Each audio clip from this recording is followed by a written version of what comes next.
থমথমে কাশ্মীর, সন্ত্রাসী হামলার রেশ দিল্লি ইসলামাবাদ সম্পর্কে। বাতিল হলো সিন্ধুর পানি বন্টন চুক্তি। সার্ক ভিসায় ভারতে থাকা পাকিস্তানিদের দেশ ছাড়ার নির্দেশ। গাজায় নেতানিয়াহু বাহিনীর হামলায় নিহত ৩৯। ত্রাণের গুদামে হামলায় সমর্থন আছে মার্কিন রিপাবলিকানদের, দাবি ইসরায়েলের। হামাস নিয়ে বিতর্কিত মন্তব্য মাহমুদ আব্বাস। বাংলাদেশে কাতারের ব্যবসায়ীদের জন্য বিশেষ অর্থনৈতিক অঞ্চল গড়ে তোলার প্রস্তাব প্রধান উপদেষ্টার।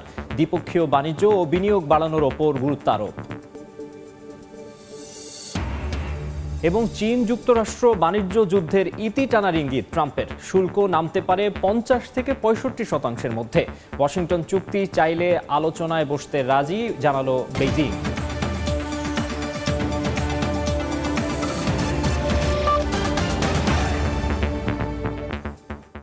আন্তর্জাতিক সময়ের সঙ্গে আছি আমি মাকসুম আলম খান। জম্মু কাশ্মীরের পেহেলগামে ভয়াবহ সন্ত্রাসী হামলার জেরে উত্তপ্ত হয়ে উঠেছে ভারত পাকিস্তান সম্পর্ক। ইসলামাবাদের সঙ্গে ঐতিহাসিক সিন্ধু পানি চুক্তি অনির্দিষ্টকালের জন্য স্থগিত করেছে ভারত। নয়াদিল্লিতে পাকিস্তানের হাই কমিশনে নিযুক্ত সব সামরিক উপদেষ্টাকে বহিষ্কার এবং তাদের অবাঞ্ছিত ঘোষণা করা হয়েছে। পাশাপাশি ইসলামাবাদে ভারতের হাই কমিশনে নিযুক্ত ভারতীয় সামরিক কর্মকর্তাদের ফিরিয়ে নিচ্ছে নয়াদিল্লি। এছাড়া সার্ক ভিসায় যেসব পাকিস্তানি নাগরিক ভারতে অবস্থান করছেন তাদের ভারত ছেড়ে যাওয়ার জন্য ৪৮ ঘন্টার সময় বেঁধে দেওয়া হয়েছে। জম্মু কাশ্মীরের পেহেলগামে ভয়াবহ সন্ত্রাসী হামলার পর থমথমে গোটা অঞ্চল। যৌথ বাহিনীর নজিরবিহীন টহল চলছে বিভিন্ন এলাকায়। পর্যটন স্পটগুলোতে নিরাপত্তা কয়েক গুণ বাড়ানো হলেও শঙ্কায় ভুগছেন স্থানীয় সহ পর্যটকরা। জম্মু কাশ্মীরগামী প্রায় ৯০% বুকিং এরই মধ্যে বাতিল করে দেয়া হয়েছে বলে জানিয়েছে বিভিন্ন ট্রাভেল এজেন্সি। ভয়াবহ এই হামলার জেরে ভারত পাকিস্তান সম্পর্কে টানাপোড়েন শুরু হয়েছে। ভারতের কেন্দ্রীয় মন্ত্রিসভার নিরাপত্তা বিষয়ক কমিটির বৈঠকে পাকিস্তানের বিরুদ্ধে তাৎক্ষণিক বেশ কিছু পদক্ষেপ নেওয়া হয়। ভারতের পররাষ্ট্র সচিব বিক্রম মিশ্রি বলেন, দিল্লিতে পাকিস্তানের হাই কমিশনে নিযুক্ত সব সামরিক উপদেষ্টাকে বহিষ্কার এবং তাদের অবাঞ্ছিত ঘোষণা করা হয়েছে। একই সঙ্গে ইসলামাবাদে ভারতের হাই কমিশনে নিযুক্ত ভারতীয় সামরিক কর্মকর্তাদের ফিরিয়ে নিচ্ছে নয়াদিল্লি। হাই কমিশনগুলোতে কর্মরত কর্মকর্তাদের সংখ্যা ৫৫ থেকে কমিয়ে ৩০ করা হবে বলে জানান তিনি। পাকিস্তানের সঙ্গে গুরুত্বপূর্ণ আটারি ওয়াঘা সীমান্ত বন্ধ করে দিয়েছে ভারত। ওই সীমান্ত দিয়ে যারা ভারতে প্রবেশ করেছেন তাদেরকে ১ মের মধ্যে ফিরে যেতে নির্দেশ দেওয়া হয়েছে। এছাড়া পাকিস্তানিদের ভারতে প্রবেশও সাময়িকভাবে বন্ধ করে দেওয়ার কথা জানিয়েছেন ভারতের পররাষ্ট্র সচিব। সার্ক ভিসায় যেসব পাকিস্তানি নাগরিক ভারতে অবস্থান করছেন তাদের ভারত ছেড়ে যাওয়ার জন্য ৪৮ ঘন্টার সময় বেঁধে দেওয়া হয়েছে। ভারত ও পাকিস্তানের মধ্যে সিন্ধু পানি চুক্তি অনির্দিষ্টকালের জন্য স্থগিত করা হয়েছে বলেও জানান বিক্রম মিশ্রি। ১৯৬০ সালে বিশ্বব্যাংকের মধ্যস্থতায় ভারত ও পাকিস্তানের মধ্যে এই আন্তর্জাতিক চুক্তি স্বাক্ষরিত হয়েছিল। এই চুক্তির আওতায় সিন্ধু, চন্দ্রভাগা, শতদ্রু, ঝিলাম ও বিপাশা নদীর পানি পাকিস্তানে প্রবাহিত হয়। চুক্তিটি স্থগিত করার কারণে চুক্তি অনুযায়ী পর্যাপ্ত পানি পাবে না পাকিস্তান। এই হামলার জন্য পাকিস্তানকে দায়ী করে স্লোগান দিয়েছেন বিক্ষুব্ধরা। ফারহাদ চৌধুরী, সময় সংবাদ। পেহেলগামে প্রাণঘাতী সন্ত্রাসী হামলার জেরে সৌদি আরব সফর সংক্ষিপ্ত করেছেন ভারতের প্রধানমন্ত্রী নরেন্দ্র মোদী। ২৬ জন ভারতীয় নিহতের খবর পাওয়ার পরই দ্রুত দেশে ফেরার সিদ্ধান্ত নেন তিনি। তবে তার আগেই সৌদি যুবরাজের সঙ্গে কৌশলগত আলোচনায় উঠে এসেছে দ্বিপাক্ষিক সম্পর্ক, প্রতিরক্ষা সহযোগিতা এবং নতুন যৌথ প্রকল্পের দিক নির্দেশনা। সৌদি আরবের জেদ্দায় পা রাখার কিছুক্ষণের মধ্যেই আসে পাহেলগামের মর্মান্তিক খবর। একদল অস্ত্রধারীর হামলায় নিহত হন বেশ কয়েকজন পর্যটক। এ খবরে বদলে যায় পুরো কূটনৈতিক সফরের ছক। ভারতের প্রধানমন্ত্রী নরেন্দ্র মোদী সৌদি যুবরাজ মোহাম্মদ বিন সালমানের সঙ্গে বৈঠকে অংশ নিলেও বাতিল করেন আনুষ্ঠানিক নৈশভোজ এবং নির্ধারিত সময়ের আগে দেশে ফেরার সিদ্ধান্ত নেন। বুধবার সকালেই তিনি নয়াদিল্লিতে ফেরত যান। এর আগে আল সালাম প্রাসাদে রাজকীয় সংবর্ধনার পাশাপাশি মোদীকে দেয়া হয় আরেকটি বিশেষ সম্মান। সৌদি আকাশে তার বিশেষ বিমানকে পাহারা দিয়ে নিয়ে যায় রয়্যাল সৌদি এয়ারফোর্সের ২টি F-15 যুদ্ধ বিমান। আন্তর্জাতিক কূটনৈতিক সফরে এ ধরনের সামরিক পাহারা খুব কমই দেখা যায়। সৌদি যুবরাজের সঙ্গে উষ্ণ করমর্দন এবং আলিঙ্গনের ছবি ছড়িয়ে পড়ে আন্তর্জাতিক সংবাদ মাধ্যমে। তবে রাজকীয় অভ্যর্থনার পরে মোদি জানান, ভারতে ঘটে যাওয়া বর্বরোচিত হামলার প্রেক্ষিতে তার মনোযোগ এখন দেশেই। দুই নেতার মধ্যে বৈঠকে সন্ত্রাসবাদের নিন্দা করেন উভয় পক্ষ এবং সৌদি যুবরাজ নিহতদের প্রতি গভীর শোক প্রকাশ করেন। সংক্ষিপ্ত সময়ের মধ্যে বৈঠকে উঠে আসে গুরুত্বপূর্ণ বিভিন্ন দিক। প্রতিরক্ষা সহ 2টি নতুন মন্ত্রী পর্যায়ের কমিটি গঠনের পাশাপাশি ভারতে 2টি তেল শোধনাগার নির্মাণে যৌথ উদ্যোগের চুক্তিও হয়। বিদ্যুৎ গ্রিড সংযোগের সম্ভাব্যতা যাচাই নিয়েও আলোচনা চলে। মোদি জানান, ভারত সৌদি সম্পর্ক গত দশকে এক নতুন উচ্চতায় পৌঁছেছে।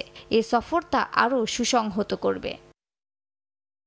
মালিহা সুহরাওয়ার্দী, সময় সংবাদ। ইসরায়েলি হামলায় গাজায় একদিনে প্রাণ গেছে আরও 39 ফিলিস্তিনের। আন্তর্জাতিক অভিবাসন সংস্থা IOM বলছে, নেতানিয়াহু বাহিনীর নির্বিচার বোমাবর্ষণে উপত্যকার 90% বাড়ি ধ্বংস হয়ে গেছে।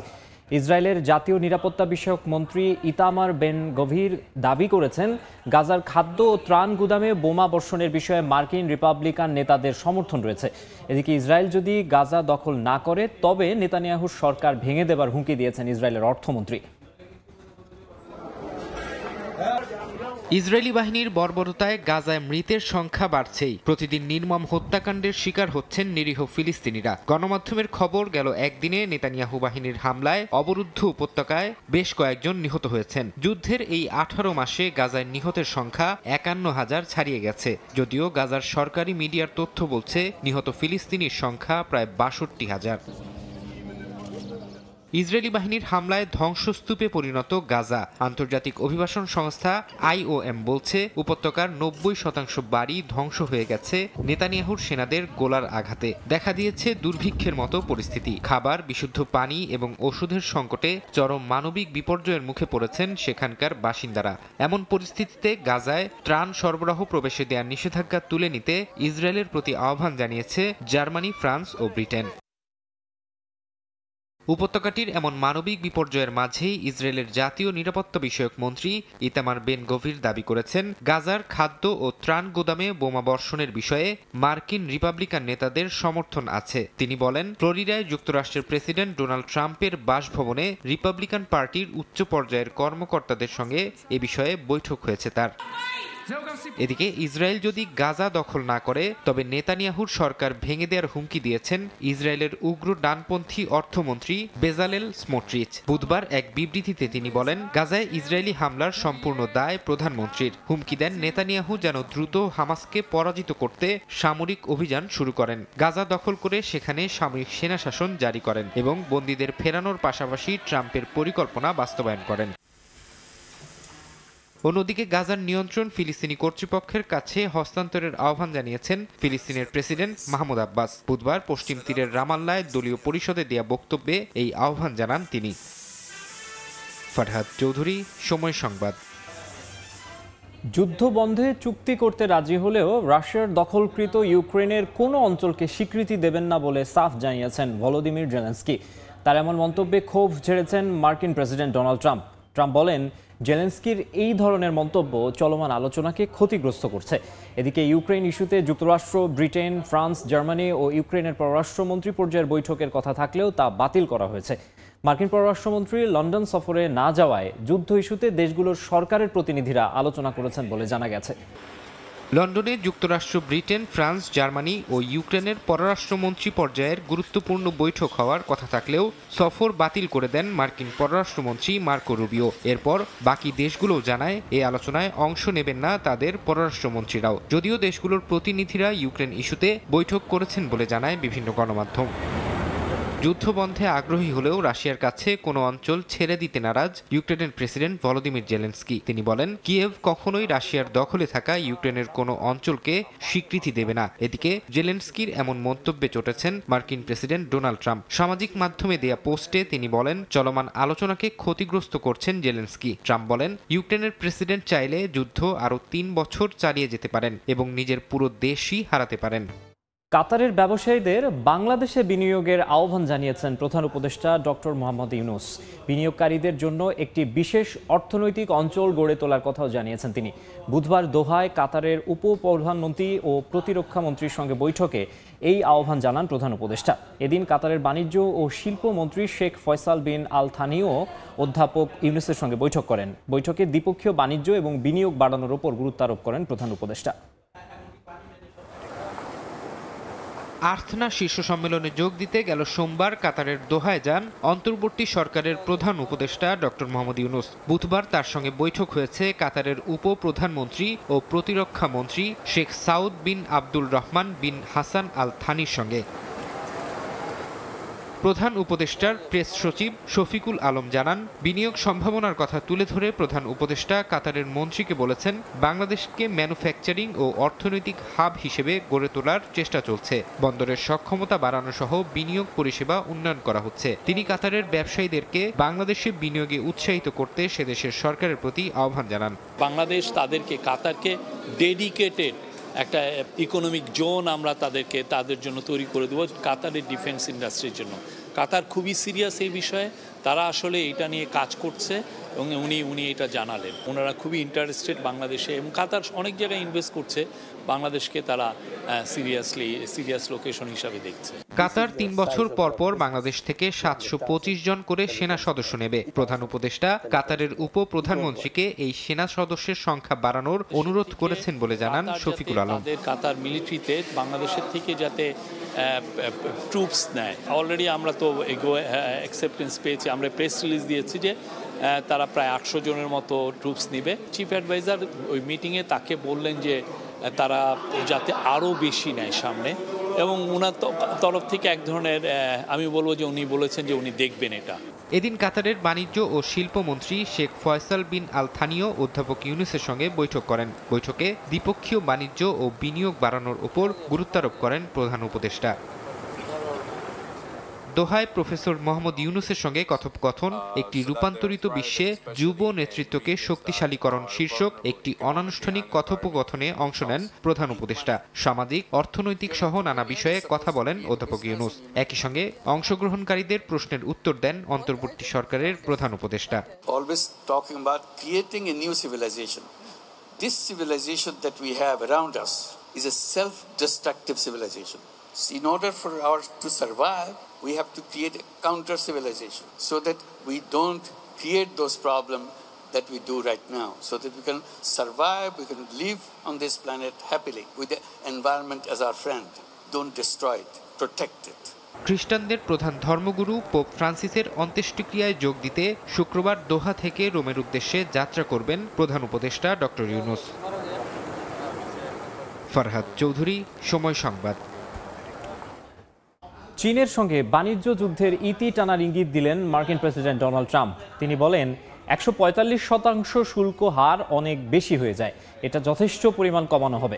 হোয়াইট হাউসের কর্মকর্তার বরাত দিয়ে ওয়াল স্ট্রিট জার্নাল বলছে, চীনের উপর ধার্য করা শুল্ক নেমে আসতে পারে ৫০ থেকে ৬৫% মধ্যে। এদিকে মার্কিন প্রেসিডেন্টের এমন মন্তব্যের প্রতিক্রিয়ায় চীন বলেছে, হুমকি বন্ধ করে যুক্তরাষ্ট্র যদি চুক্তি করতে চায় তবে আলোচনায় বসতে রাজি আছে বেইজিংও। চীন যুক্তরাষ্ট্র বাণিজ্য যুদ্ধ চরম আকার ধারণ করেছে। শুল্ক আরোপের বিষয়ে কেউ কাউকে ছাড় দিচ্ছে না। সম্প্রতি চীনা পণ্যের ওপর শুল্ক বাড়িয়ে ২৪৫% করার ঘোষণাও দিয়েছিলেন মার্কিন প্রেসিডেন্ট। তবে এবার সুর নরম করলেন ট্রাম্প। চীনা পণ্যের ওপর শুল্ক আরোপের বিষয়ে মঙ্গলবার হোয়াইট হাউসে সাংবাদিকদের সঙ্গে কথা হয় মার্কিন প্রেসিডেন্টের। বলেন, ১৪৫% শুল্ক অনেক বেশি হয়ে যায়, এটা যথেষ্ট পরিমাণে কমানো হবে। তবে শুল্ক হার শূন্য করা হবে না বলেও জানান ট্রাম্প। বিভিন্ন সূত্রের বরাতে ওয়াল স্ট্রিট জার্নাল বলছে, চীনের উপর ধার্য করা শুল্ক ৫০ থেকে ৬৫% নামিয়ে আনার পরিকল্পনা আছে মার্কিন প্রশাসনের। যুক্তরাষ্ট্রের পাল্টা শুল্ক উল্লেখযোগ্য পরিমাণে কমানো নিয়ে ট্রাম্পের মন্তব্য ও মার্কিন অর্থমন্ত্রীর মন্তব্যের প্রতিক্রিয়া জানিয়েছে চীন। বুধবার দেশটির পররাষ্ট্র মন্ত্রণালয় বলেছে, হুমকি বা জবরদস্তির মাধ্যমে চাপ তৈরি করে কাজ হয় না। এসব না করে যুক্তরাষ্ট্র যদি চুক্তি করতে চায় তাহলে বেইজিং আলোচনায় বসতে রাজি। চীনের উপর পাল্টা শুল্ক নিয়ে ট্রাম্পের অবস্থান বদলের ঘোষণা আর মার্কিন অর্থমন্ত্রীর মন্তব্যের প্রভাব পড়তে শুরু করেছে বৈশ্বিক পুঁজিবাজারে। দুই দেশের মধ্যে বাণিজ্য যুদ্ধের কারণে বিগত কয়েক সপ্তাহ ধরে বৈশ্বিক পুঁজিবাজারে যে দরপতন চলছিল, মঙ্গলবার থেকে আবার তার স্বাভাবিক ধারায় ফিরতে শুরু করেছে। ফরহাদ চৌধুরী, সময় সংবাদ। একসঙ্গে ভয়াবহ দাবানলে পড়ছে যুক্তরাষ্ট্র ও ইসরায়েল। যুক্তরাষ্ট্রের নিউ জার্সির ওশেন কাউন্টির ১৩,০০০ একরের বেশি এলাকায় ভয়াবহ দাবানল ছড়িয়ে পড়েছে। বিশেষজ্ঞরা বলছেন, এটা হতে পারে নিউ জার্সির ২০ বছরের ইতিহাসের সবচেয়ে বড় দাবানল। এদিকে ইসরায়েলের জেরুজালেম সংলগ্ন শহরগুলোতে ছড়িয়েছে তীব্র আগুন, পুড়ে গেছে সদ্য পুনরুদ্ধার করা প্রকৃতি সংরক্ষণ এলাকা। দাবানলের গ্রাসে বিপর্যস্ত যুক্তরাষ্ট্রের নিউ জার্সি জোনস রোড এলাকায় শুরু হওয়া আগুন এখন ছড়িয়ে পড়েছে 13,000 একরের বেশি জমিতে। বুধবার সন্ধ্যায় পরিস্থিতি কিছুটা নিয়ন্ত্রণে এলেও আগুন এখনও পুরোপুরি নেভেনি। দাবানলের কারণে বেশ কয়েকটি গুরুত্বপূর্ণ মহাসড়ক বন্ধ হয়ে গেছে এবং বহু মানুষ বিদ্যুৎহীন অবস্থায় দিন কাটাচ্ছেন। তবে এখন পর্যন্ত কোনো প্রাণহানির খবর পাওয়া যায়নি। ব্যবসা প্রতিষ্ঠান ও যানবাহনের ব্যাপক ক্ষয়ক্ষতি হয়েছে। যুক্তরাষ্ট্রের নিউ জার্সির পাশাপাশি ভয়াবহ দাবানলে পুড়ছে ইসরায়েল। তাপমাত্রার পারদ চরমে উঠলে বুধবার বেথ শেমেশ শহরের বেশ কয়েকটি ঝোপঝাড়ে আগুন লাগে। তীব্র বাতাসে আগুন শহরের কেন্দ্রস্থলের কাছে মোশাফ তারুম এলাকায় ছড়িয়ে পড়ে। এর মধ্যেই শহরগুলো থেকে বাসিন্দাদের নিরাপদ দূরত্বে সরিয়ে নেওয়া হয়েছে। আগুনের কারণে শহরের সড়কগুলোতে যান চলাচল বন্ধ রয়েছে। সড়কে গাড়ি চালকরা তাদের যানবাহন ফেলেই শহর ছাড়তে বাধ্য হন। রেল লাইনের কাছে আগুন লাগায় ট্রেন চলাচলও বন্ধ করে দেওয়া হয়েছে। দাবানল পরিস্থিতি পর্যবেক্ষণ করতে যান ইসরায়েলের প্রধানমন্ত্রী বিনিয়ামিন নেতানিয়াহু। তিনি হেলিকপ্টার সহ সব ধরনের বিমান ব্যবহার করে আগুন নিয়ন্ত্রণের নির্দেশ দিয়েছেন এবং আন্তর্জাতিক সহায়তা চেয়েছেন। তবে সামাজিক যোগাযোগ মাধ্যমে অনেকেই প্রাকৃতিক এ দাবানলকে গাজায় চলমান আগ্রাসনের বিরুদ্ধে প্রকৃতির নির্মম ও নীরব প্রতিশোধ হিসেবে আখ্যা দিয়েছেন। মালিহা সুহরাওয়ার্দী, সময় সংবাদ। সপরিবারে ভারতের তাজমহলে গেলেন যুক্তরাষ্ট্রের ভাইস প্রেসিডেন্ট জেডি ভ্যান্স। স্থানীয় সময় বুধবার তিনি ভারতের এই ঐতিহাসিক নিদর্শনটি দেখতে যান। পরিবারের সঙ্গে তাজমহল ভ্রমণের মুহূর্তগুলোকে ক্যামেরাবন্দি করেন ভ্যান্স। গেল সোমবার সস্ত্রীক 4 দিনের সফরে দিল্লিতে যান তিনি। স্ত্রী সন্তানরা ছাড়াও এই সফরে তার সঙ্গী হয়েছেন যুক্তরাষ্ট্রের প্রতিরক্ষা সদর দপ্তর, পেন্টাগন ও পররাষ্ট্র দপ্তরের প্রতিনিধি সহ 5 কর্মকর্তা।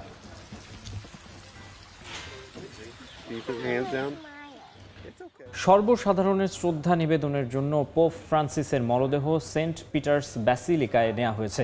স্থানীয় সময় বুধবার সকাল 9টায় মরদেহ নিজ বাসভবন কাসা সান্তা মার্টা থেকে বের করা হয়। তাকে শ্রদ্ধা জানাতে এদিন সকাল থেকেই ভিড় করেন রোমান ক্যাথলিক খ্রিস্ট ধর্মে বিশ্বাসী হাজারো মানুষ। শুক্রবার স্থানীয় সময় সন্ধ্যা 7টা পর্যন্ত এই সুযোগ অব্যাহত থাকবে। আগামী শনিবার তাকে ভ্যাটিকানের বাইরে সমাহিত করা হবে। গেল সোমবার সকালে 88 বছর বয়সে মারা যান pope Francis.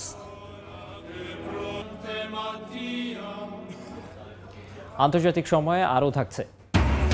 Voice of America বন্ধে মার্কিন প্রেসিডেন্টের প্রচেষ্টা আটকে দিলেন আদালত। ট্রাম্পের উদ্যোগকে বেআইনি ঘোষণা। সম্প্রচার মাধ্যমটির আগের সক্ষমতা ফিরিয়ে দেওয়ার নির্দেশ। চীনে শুরু হয়েছে 21তম সাংহাই অটো শো, যেখানে প্রদর্শিত হচ্ছে শতাধিক নতুন মডেলের বিভিন্ন ব্র্যান্ডের গাড়ি। এই আয়োজনটি দেখতে ভিড় করেছেন অনেকে। প্রদর্শনী চলবে মে মাসের 2 তারিখ পর্যন্ত। অডি থেকে শুরু করে বিএমডব্লিউ, ভক্সওয়াগন সহ বিভিন্ন ব্র্যান্ডের নামি দামি সব গাড়ির দেখা মিলল এক ছাদের নিচে। চীনের সাংহাই শহরে স্থানীয় সময় বুধবার শুরু হয় 21তম সাংহাই অটো শো। আয়োজনে 70টিরও বেশি গাড়ি নির্মাতা হাজির হয়েছেন 100রও বেশি সংখ্যক নতুন মডেলের গাড়ি নিয়ে। এই প্রদর্শনী দেখতে ভিড় করেছেন বহু গাড়িপ্রেমী ও উৎসুক দর্শনার্থী। সাংহাই অটো শো এখন আর শুধু গাড়ির প্রদর্শনী নয়, এটি বৈশ্বিক প্রযুক্তি শক্তির মহড়ার মঞ্চ, যেখানে নেতৃত্বের জন্য লড়াই করছে চীন, ইউরোপ ও নতুন প্রজন্মের নির্মাতারা। আপনি নিশ্চয়ই দেখছেন, চীনের বাজার প্রযুক্তির জন্য অত্যন্ত সহায়ক। আমরা এখানে বহু বছর ধরে আছি। এই বাজারে আমাদের অবস্থান খুবই শক্ত। আমাদের রয়েছে গভীর স্থানীয় জ্ঞান, যেটা কাজে লাগিয়ে আমরা ব্যবসা বড় পরিসরে প্রসারিত করতে পারি এবং একই সঙ্গে এই অভিজ্ঞতা আমাদের বৈশ্বিক কার্যক্রমেও কাজে লাগাতে পারি।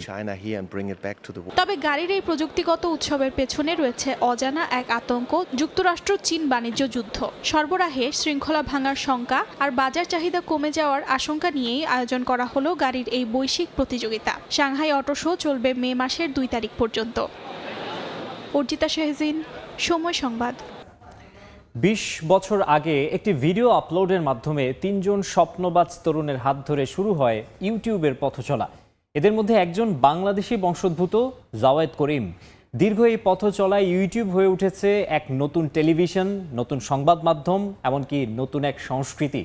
গবেষণায় উঠে এসেছে যুক্তরাষ্ট্রের 65% তরুণ টেলিভিশনের চেয়ে ইউটিউবকেই বেশি প্রাধান্য দেয়। সাল 2005। ইন্টারনেটের প্রতি মানুষের আগ্রহ বাড়ছিল হু হু করে। ঠিক তখনই 3 তরুণ জাওয়েদ করিম, স্টিভ চেন ও চ্যাড হার্লি শুরু করেন নতুন একটি ভিডিও শেয়ারিং সাইট তৈরির কাজ। উদ্দেশ্য ছিল সহজে ভিডিও আপলোড, দেখা এবং শেয়ার করা। 14 ফেব্রুয়ারি ডোমেইন নিবন্ধনের মাধ্যমে যাত্রা শুরু হয় ইউটিউবের, আর প্রথম video me at the zoo upload করা হয় 23 এপ্রিল। ইউজার ফ্রেন্ডলি ইন্টারফেস এবং বিনামূল্যে কন্টেন্ট আপলোডের সুযোগে রাতারাতি জনপ্রিয়তা বাড়ে ইউটিউবের। তবে জনপ্রিয়তার পাশাপাশি বাড়তে থাকে সার্ভারের খরচ এবং কপিরাইট আইনি ঝুঁকি। এই চ্যালেঞ্জ মোকাবিলায় এগিয়ে আসে গুগল। 2006 সালে $1.65 বিলিয়ন ইউটিউব কিনে নেয় সার্চ জায়ান্টটি। তখন থেকে ইউটিউব এক নতুন যুগে প্রবেশ করে, বাণিজ্যিকীকরণ ও কন্টেন্ট মনিটাইজেশনের যুগে। বিশ্বজুড়ে বিনোদন, সংবাদ ও তথ্যের সবচেয়ে বড় ভিডিও প্ল্যাটফর্ম ইউটিউবের বয়স এখন 20 বছর। বর্তমানে এটি শুধু একটি ওয়েবসাইট নয়, বরং আধুনিক মিডিয়া বিপ্লবের প্রতীক। শুধু ভিডিও নয়, ইউটিউব এখন একটি সংস্কৃতি। Shorts, live streaming, premium TV, gaming platform সব মিলিয়ে তৈরি হয়েছে একটি বহুমাত্রিক ডিজিটাল ইকোসিস্টেম। শুধু প্ল্যাটফর্ম নয়, ইউটিউব হয়ে উঠেছে নতুন প্রজন্মের টেলিভিশন। এক গবেষণায় উঠে এসেছে যুক্তরাষ্ট্রের 65% তরুণ টেলিভিশনের চেয়ে ইউটিউবকে বেশি প্রাধান্য দেয়। মিডিয়ার ইতিহাসে এটাই প্রথম যেখানে একজন সাধারণ নাগরিক হতে পারে বিশ্বজুড়ে লাখো দর্শকের সাংবাদিক বা নির্মাতা। ইউটিউব পার্টনার প্রোগ্রামে আয় হয়েছে 2024 সালে $17.33 বিলিয়ন। ইউটিউবের অগ্রগতির পাশাপাশি কিছু প্রতিবন্ধকতাও রয়েছে। এর মাধ্যমে সহজে ভুয়া খবর ও গুজব ছড়ায়, কারণ যাচাই ছাড়াই যে কেউ ভিডিও আপলোড করতে পারে। অ্যালগোরিদম ভিউ বাড়াতে নাটকীয় বিভ্রান্তিকর কন্টেন্টকে উৎসাহ দেয়, এতে সাংবাদিকতার মানহানি হয়। ইউটিউব রাজস্ব টেনে নেয়, মূলধারার গণমাধ্যম আর্থিক চাপে পড়ছে। সংবাদ ও মতামতের ভেদ মুছে গিয়ে দর্শক বিভ্রান্ত হচ্ছে, যা মিডিয়ার বিশ্বাসযোগ্যতা কমাচ্ছে। যদিও 20 বছরের ধারাবাহিক অভিযাত্রায় ইউটিউব দেখিয়েছে কিভাবে একটি অনলাইন ভিডিও সাইট হয়ে উঠতে পারে পৃথিবীর সবচেয়ে বড় মিডিয়া বিপ্লবের নাম। আর এই আধিপত্য আরও বাড়বে কৃত্রিম বুদ্ধিমত্তা, ভার্চুয়াল ইন্টারেকশন এবং কন্টেন্টের ভবিষ্যৎ যাত্রায়, বলছেন বিশ্লেষকরা। নাদিম মারজান, সময় সংবাদ। ভয়েস অব আমেরিকা বন্ধে মার্কিন প্রেসিডেন্ট ডোনাল্ড ট্রাম্পের প্রচেষ্টা আটকে দিলেন বিচারক। বুধবার এই তথ্য জানায় সংবাদ মাধ্যম আল জাজিরা। প্রতিবেদনে বলা হয়, মার্কিন অর্থায়নের পরিচালিত ভয়েস অব আমেরিকার কার্যক্রম বন্ধে ট্রাম্পের উদ্যোগকে বেআইনি ঘোষণা করেছেন যুক্তরাষ্ট্রের এক বিচারক। এর আগে মার্চের মাঝামাঝিতে 1300-র বেশি কর্মীকে ছুটিতে পাঠানো হয়। ট্রাম্প প্রশাসন যেন ভয়েস অব আমেরিকার আগের সক্ষমতা পুনরায় ফিরিয়ে আনে সেই নির্দেশ দিয়েছেন ওই বিচারক। একই সঙ্গে আরও 2টি সংবাদ মাধ্যম, রেডিও ফ্রি এশিয়া এবং মিডল ইস্ট ব্রডকাস্টিং নেটওয়ার্কসের সক্ষমতাও ফিরিয়ে আনার নির্দেশ দেওয়া হয়েছে। আইন লঙ্ঘনের অভিযোগে অ্যাপলকে 570 ও মেটাকে $228 মিলিয়ন জরিমানা করেছে ইউরোপীয় ইউনিয়ন। বুধবার ইইউ এর অ্যান্টি ট্রাস্ট রেগুলেটর এই জরিমানা ঘোষণা করে। ডিজিটাল মার্কেটস অ্যাক্ট অনুযায়ী বড় প্রযুক্তি কোম্পানিগুলোর ক্ষমতা নিয়ন্ত্রণে আনার লক্ষ্যে প্রথমবারের মতো এই জরিমানা করা হলো। অভিযোগে বলা হয়, নিজেদের অ্যাপ স্টোরের বাইরে যেতে গ্রাহকদের বাধা দেয়। অন্যদিকে মেটা, ফেসবুক ও ইনস্টাগ্রামে পে অর কনসেন্ট মডেল চালু করায় গ্রাহকদের বিজ্ঞাপনমুক্ত সাবস্ক্রিপশন কিনতে বাধ্য করা হয়, যা ডিএমএ আইন লঙ্ঘন করেছে বলে দাবি করেছে ইইউ। ইউরোপীয় কমিশনের এই সিদ্ধান্তকে প্রত্যাখ্যান করেছে অ্যাপল ও মেটা। দেখছেন আন্তর্জাতিক সময়ে। গ্রিনল্যান্ডে নতুন আন্তর্জাতিক বিমানবন্দর চালু করতেই চাঙ্গা দেশটির পর্যটন খাত। সরকারি পরিসংখ্যান বলছে, আন্তর্জাতিক ফ্লাইটের যাত্রী বেড়েছে 14%। এদিকে বর্ধিত চাহিদার কথা মাথায় রেখে এবার নিউ ইয়র্ক থেকে গ্রিনল্যান্ডের রাজধানী নুক পর্যন্ত সরাসরি ফ্লাইট চালু হতে যাচ্ছে। জুন থেকে এই রুটে বিমান পরিচালনা করবে ইউনাইটেড এয়ারলাইন্স। গেল নভেম্বরেই চালু হয়েছে গ্রিনল্যান্ডের রাজধানী নুকের নতুন আন্তর্জাতিক বিমানবন্দর, আর তাতেই বদলে যাচ্ছে দ্বীপদেশটির অর্থনৈতিক চিত্র। পর্যটন খাতে বাড়ছে বিনিয়োগ, নতুন উদ্যোগ নিচ্ছেন স্থানীয় ব্যবসায়ীরা। আগে গ্রিনল্যান্ড থেকে যুক্তরাষ্ট্রের নিউ ইয়র্ক যেতে হলে ট্রানজিট নিতে হতো ভ্রমণকারীদের, তবে এবার নুক থেকে নিউ ইয়র্কে চালু হতে যাচ্ছে সরাসরি ফ্লাইট। জুন থেকে এই রুটে বিমান পরিচালনা করবে ইউনাইটেড এয়ারলাইন্স। পর্যটকের সংখ্যা বাড়তে পারে ধরে নিয়ে নিজেদের ব্যবসা বাড়ানোর নির্দেশনা পাচ্ছেন স্থানীয় উদ্যোক্তারা। পরিসংখ্যান বলছে, নুকের বিমানবন্দর চালুর পর গেল 3 মাসে 75% পর্যটন সংস্থা বুকিং বাড়ানোর কথা জানিয়েছে। এবছর জানুয়ারিতে আন্তর্জাতিক ফ্লাইটের যাত্রী বেড়েছে 14%। গ্রিনল্যান্ডের পর্যটন খাতের প্রসারের কাজ করছে গ্রিনল্যান্ড সরকারও। 2026 সালে ইলুলিসাত শহরে আরেকটি আন্তর্জাতিক বিমানবন্দর চালু হতে যাচ্ছে। গ্রিনল্যান্ডের দক্ষিণাঞ্চলে কাকরতোকে চলছে আরেকটি নতুন বিমানবন্দরের নির্মাণ কাজ। অর্জিতা শেহজিন, সময় সংবাদ। বিশ্বজুড়ে সংকটের মধ্যেই ব্রাজিলে গড়ে উঠছে বিশ্বের সবচেয়ে বড় কোকো খামার। প্রযুক্তি নির্ভর এই প্রকল্প বদলে দিতে পারে চকোলেট শিল্পের ভবিষ্যৎ। পশ্চিম আফ্রিকায় উৎপাদন কমলেও ব্রাজিলের বাহিয়া রাজ্যে বিশাল পরিসরে চাষ হচ্ছে উচ্চ ফলনশীল এই কোকো। হেক্টরের পর হেক্টর কোকো খামারের এই দৃশ্য ব্রাজিলের বাহিয়া রাজ্যের। উচ্চাভিলাষী এই উদ্যোগ নিয়েছেন কোকো চাষী ও উদ্যোক্তা মইসেস স্মিথ। গড়তে যাচ্ছেন বিশ্বের সবচেয়ে বড় কোকো খামার। তার কোম্পানি স্মিথ এগ্রিকোলা রাজ্যটিতে 35,000 হেক্টর জমিতে চাষ করছে কোকো এবং আন্তর্জাতিক কোকো ও চকলেট কোম্পানিগুলোর বিনিয়োগ পাচ্ছে। বিশ্বব্যাপী কোকোর সংকট যখন চরমে, তখনই আসছে এই প্রকল্প। একদিকে যেমন পশ্চিম আফ্রিকায় কোকো উৎপাদন স্থবির হয়ে পড়েছে, অন্যদিকে বাজারে এর চাহিদা বাড়ছে। সংকট মোকাবিলায় তাই নতুন উৎপাদন কেন্দ্র গড়ে তোলা সময়ের দাবি। বাজার বিশ্লেষণ করে কোকো সংকট আগেই আঁচ করতে পেরেছিলেন উদ্যোক্তা স্মিথ।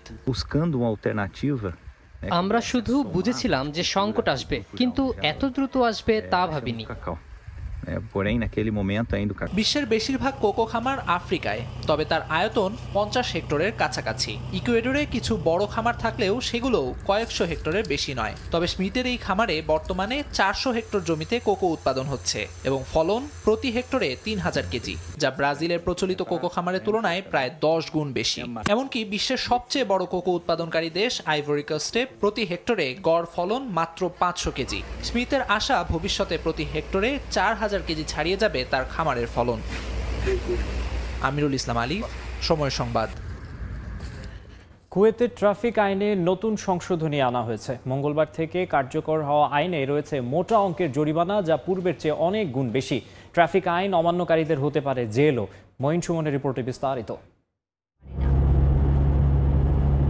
সড়ক দুর্ঘটনা প্রতিরোধে কুয়েত সরকার ট্রাফিক আইনের কঠোর বাস্তবায়ন শুরু করেছে। নতুন নিয়ম অনুযায়ী একাধিক ক্ষেত্রে জরিমানার পরিমাণ বাড়ানো হয়েছে। নতুন সংশোধিত ট্রাফিক আইনে মোবাইল ফোনে কথা বলা অবস্থায় গাড়ি চালালে 75 দিনার জরিমানা, সিট বেল্ট না পরলে 30 দিনার, বেপরোয়া গাড়ি চালালে 150 দিনার সহ থাকছে সর্বোচ্চ 1000 দিনার পর্যন্ত জরিমানা। এছাড়া অপরাধের ধরন অনুযায়ী থাকছে 3 বছর পর্যন্ত কারাদণ্ডের বিধান।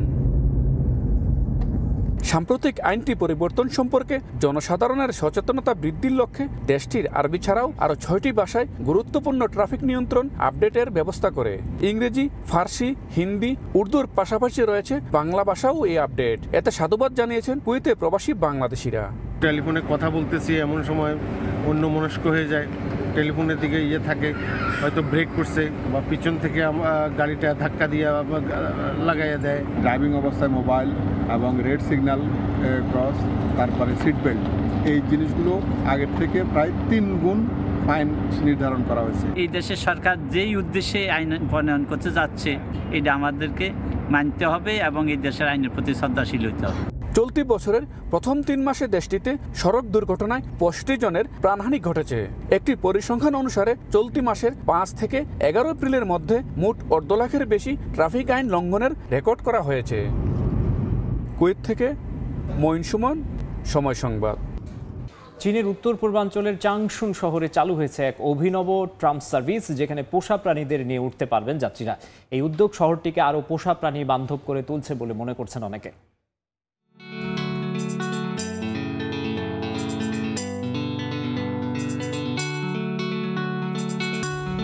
চীনের চাংশুং শহরের রাস্তায় চলাচল করছে একটি বিশেষ ট্রাম, যার মাধ্যমে যাতায়াত করা যাবে পোষা প্রাণীকে সঙ্গে নিয়ে। এই ট্রামের নির্দিষ্ট সময়ে মালিকরা তাদের কুকুর সহ ভ্রমণ করতে পারেন, যা পোষা প্রাণীদের জন্য নতুন এক অভিজ্ঞতা। এই ট্রামের অভ্যন্তরে মালিক ও কুকুরদের জন্য রয়েছে বিশেষ ব্যবস্থা, যেমন পোষা প্রাণীর টিস্যু, ডিসপোজেবল ডায়াপার, এমনকি খাবারেরও ব্যবস্থা আছে। এর মাধ্যমে শহরটি আরও পোষা প্রাণী বান্ধব হয়ে উঠছে বলছেন ট্রেনের যাত্রীরা, যার মাধ্যমে মালিক ও প্রাণীর মধ্যে সম্পর্ক আরও দৃঢ় হবে বলে মন্তব্য তাদের। আগে পোষা প্রাণী নিয়ে বের হতে হলে গাড়ি চালাতে হতো, অন্য কোনো পরিবহন ব্যবহারের সুযোগ ছিল না, কিন্তু এখনই নতুন ট্রামের মাধ্যমে শহরটি আরও পোষা প্রাণী বান্ধব হয়ে উঠছে। পোষা প্রাণী বান্ধব এই ট্রাম কুকুরদের জন্য নতুন স্থান অন্বেষণ ও খেলার সুযোগ তৈরি করেছে। একই সঙ্গে এটি মালিক ও প্রাণীর মধ্যে সম্পর্ক আরও দৃঢ় করবে। এই সেবার সূচনা শহরটির দীর্ঘ ৮০ বছরের ট্রাম ইতিহাসের নতুন মাত্রা যোগ করেছে। কর্মীদের মতে, প্রতিটি যাত্রায় পোষা প্রাণীদের আরামদায়ক ও নিরাপদ ভ্রমণের জন্য বিশেষ নজর দেওয়া হচ্ছে। চাংশুনের এই পোষা প্রাণী বান্ধব ট্রাম মালিক ও তাদের প্রিয় পোষ্যদের জন্য এক নতুন দিগন্ত খুলে দিয়েছে, যা শহরের পরিবহন ব্যবস্থায় এক ব্যতিক্রমী সংযোজন। অর্জিতা সিরাজউদ্দিন, সময় সংবাদ। চেরি ফুলে সেজেছে চীনের হুবেই প্রদেশ। ফুলে ফুলে ছেয়ে গেছে উহান বিশ্ববিদ্যালয় এলাকা। ক্যাম্পাস জুড়ে নেমেছে পর্যটকদের ঢল। প্রকৃতির অপরূপ সৌন্দর্য ক্যামেরাবন্দি করছেন অনেকে।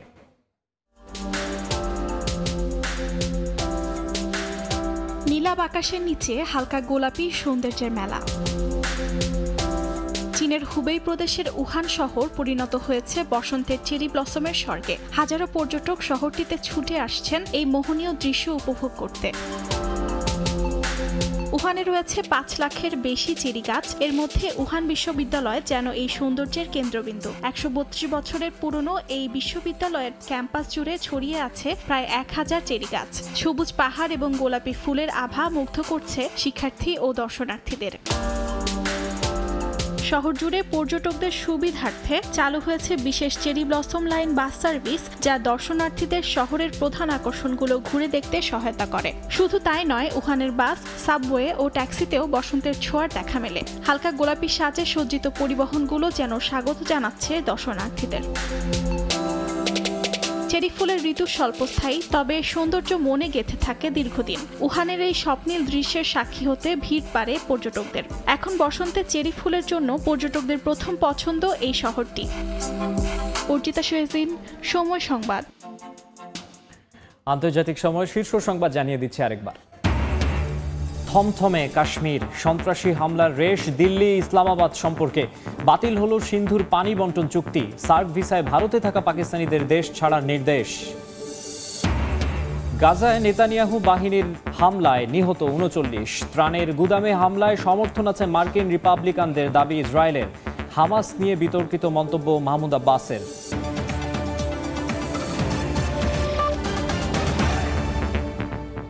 এই ছিল আন্তর্জাতিক সময়। সঙ্গেই থাকুন সময়ের।